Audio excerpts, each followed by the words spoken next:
pero sepamos que existen. No en todos los países existen los mismos problemas, no en todos los países el conocimiento es visto de la misma manera por la sociedad, no en todos los países el conocimiento juega el mismo papel en las políticas públicas y se articula de la misma manera con los decisores. Existen regímenes de conocimiento distintos y para avanzar en este proyecto, quizá más adelante, tengamos que también profundizar en estas diferencias nacionales o regionales. Tercera advertencia. Este proyecto o este paper que tuvimos la oportunidad de hacer no enfoca el vínculo entre la producción de conocimiento y las políticas públicas. El uso del conocimiento en las políticas públicas no fue examinado en este estudio regional, porque lo que se nos invitó a hacer es a examinar el vínculo entre productores, instituciones productoras de conocimiento, entre la parte de arriba de la triple hélice de las políticas públicas, como clarísimamente explicaba Brunner. No voy a incursionar en este asunto, no está desarrollado en el estudio regional. Y bueno, axiomas, ¿no? Puntos de partida fundamentales de este estudio regional. Primero, desde luego, sociedades del conocimiento suponen un extraordinario papel, un creciente papel de las unidades productoras del conocimiento. Universidades, centros de pensamiento y todas las instituciones que generan saberes. Segundo, yo estoy completamente de acuerdo con ese enfoque de la triple hélice de las políticas. Creo que tenemos una enorme oportunidad teórica en ese sentido, ¿no? Existe como se enseñaba en el liceo, la palabra isomorfismo, una palabra un poco técnica pero muy linda, ¿no? Existe un isomorfismo, funciona exactamente de la misma manera, la innovación en la empresa con la innovación en las políticas públicas. Tenemos que aprovechar la literatura de la triple hélice para profundizar en cómo incorporar valor a las políticas públicas, cómo hacerlas más inteligentes, cómo hacerlas más eficaces, cómo hacerlas más efectivas.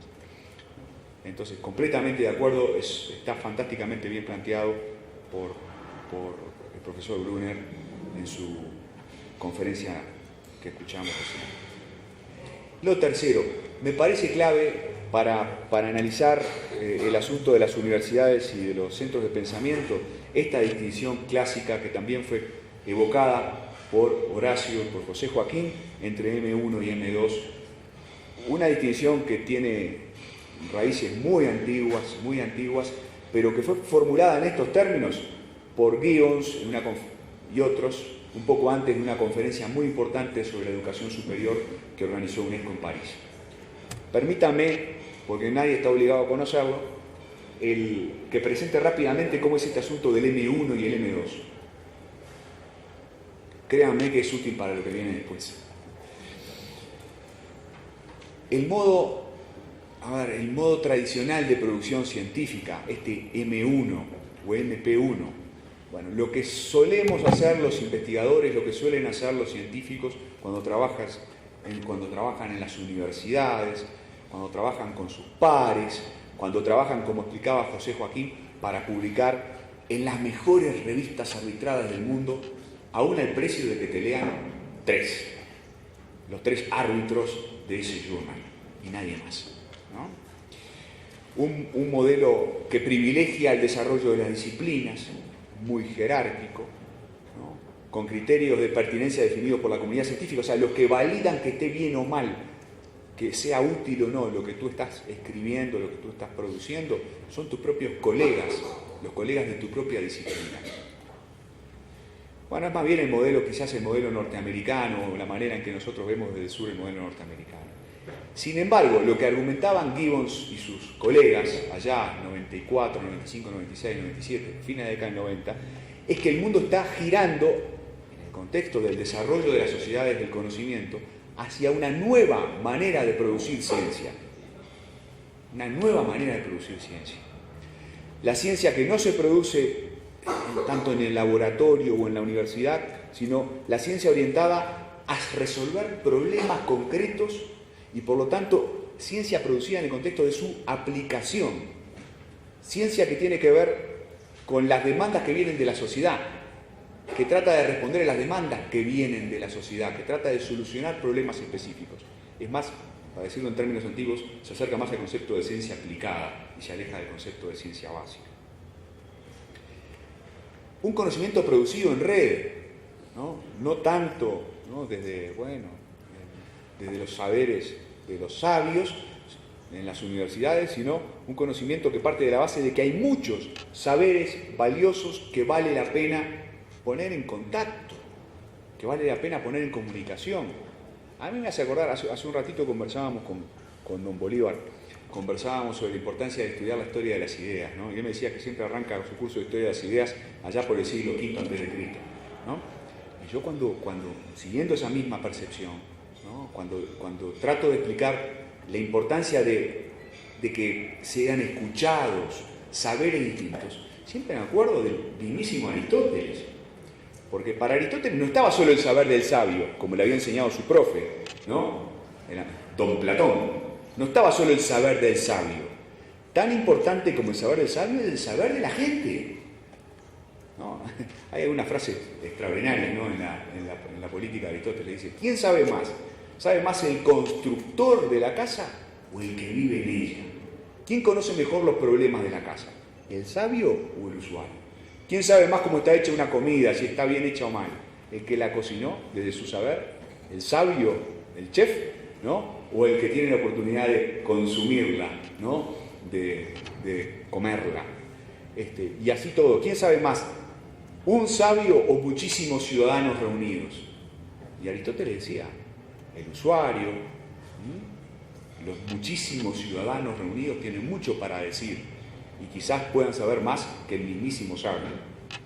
En fin, entonces, quieras o no, este asunto de un conocimiento producido en red es como una especie de reciclaje de una idea muy antigua y muy aristotélica. Hay muchos saberes que hay que poner en contacto.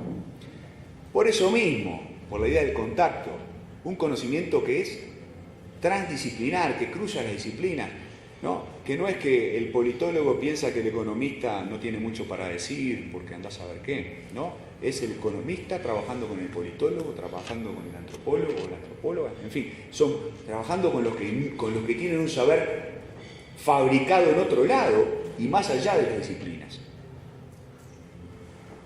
Criterios de pertinencia definidos por la sociedad, no los pares, sino lo que considera la sociedad útil, lo que la sociedad considera relevante. Extraordinariamente importante este concepto del M2 en el contexto aún más amplio de la sociedad del conocimiento.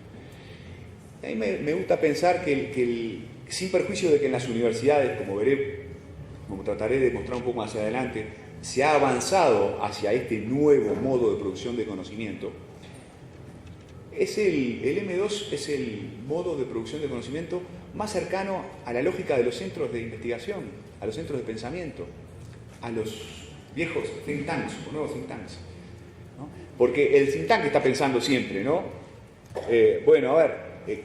¿Cuáles son los problemas que hay que resolver y cómo producimos conocimiento para resolver esos problemas concretos que tiene esta sociedad, ¿no? Y el think tank trata de construir redes y siempre está con la obsesión de las redes. Y en los think tanks es normal cruzar disciplinas y que dialogue gente de distintos lugares.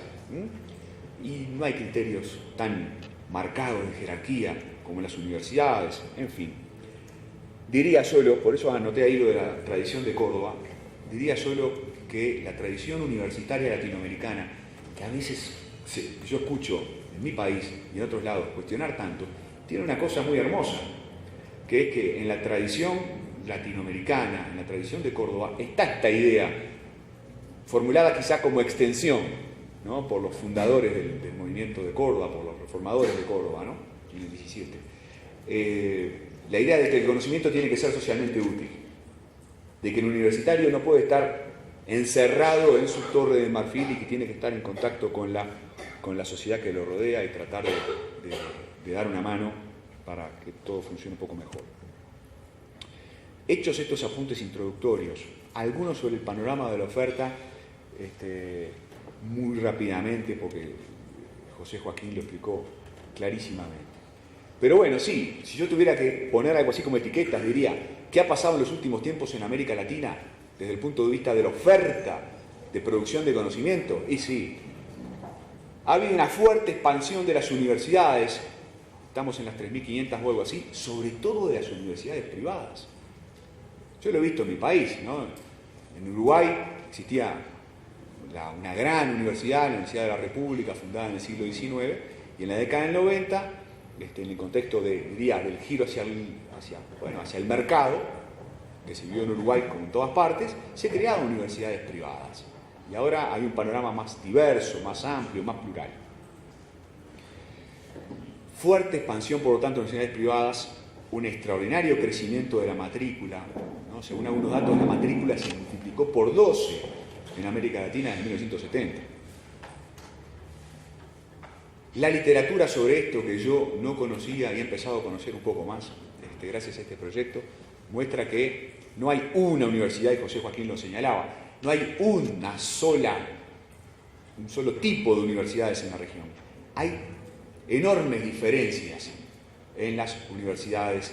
Hay universidades que hacen investigación, hay universidades que hacen solo docencia, hay universidades que tienen más marcada la idea de la extensión, hay mezclas distintas entre estas funciones, universidades públicas, universidades privadas, en fin, enorme cantidad de tipos de universidades distintos.